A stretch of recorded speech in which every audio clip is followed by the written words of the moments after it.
présidentielle en Colombie, Duque et Petro jouent au centre. Gustavo Petro et Iván Duque restent en lice pour la présidentielle du dimanche 17 juin. Reuters, Henry Romero, file photo. Les Colombiens votent dimanche 17 juin pour élire leur prochain président. Le second tour de la présidentielle oppose le candidat de droite Iván Duque au candidat de gauche Gustavo Petro. C'est la première élection présidentielle après les accords de paix signés avec la guérilla des FARC.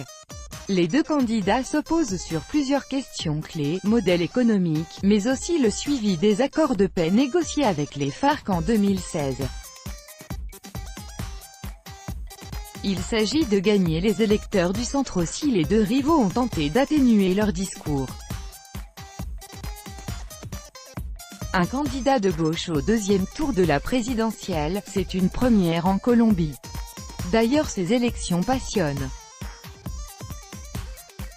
Gustavo Petro parle justice sociale, environnement, transition énergétique, droits des minorités sexuelles. Son discours radical et innovateur séduit les secteurs populaires et les jeunes, rapporte notre correspondante à Bogota, Marie-Ève de Teuf. Pour Yann Basset, les deux candidats ont dû modérer leur discours pour gagner les électeurs centristes. 16-6-2018 par Véronique Guémard. Écoutez, Petro a adouci le ton entre les deux tours pour allier les électeurs du centre. Le centre est un peu l'arbitre de cette élection, explique à RFI Yann Basset, professeur à l'Université El Rosario de Bogota. Ce qui n'est pas très courant en Colombie, d'ailleurs. Et du coup, les deux candidats ont essayé effectivement de modérer leur discours. Ainsi, Petro a adouci ses propositions et sa campagne sur les institutions, s'engageant à ne pas réunir une assemblée constituante comme il l'avait laissé entendre au début de la campagne, à respecter les institutions, rappelle Yann Basset.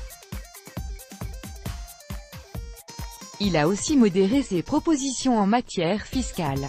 Cela lui a permis d'avoir l'appui de candidats un peu plus modérés comme Antanas Mockus, ancien candidat à la présidentielle lui-même, qui passe bien dans l'opinion modérée. Iván Duque au service du renouveau, toutes tendances confondues, les partis et politiciens traditionnels ont eux appelé à voter pour Iván Duque, poulain de l'ancien président Álvaro Uribe. Duque qui, à 41 ans, a joué de sa jeunesse, de son inexpérience et de sa sympathie pour se poser en candidat du renouveau.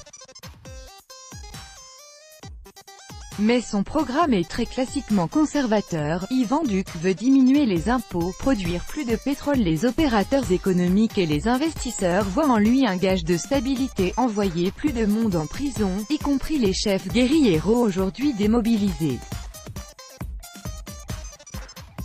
Dans la perspective du second tour, Iván Duque a effectivement adopté une position un peu plus modérée sur les accords de paix, poursuit Yann Basset.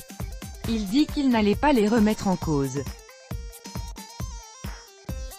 Il a beaucoup insisté sur le fait que la paix continuait.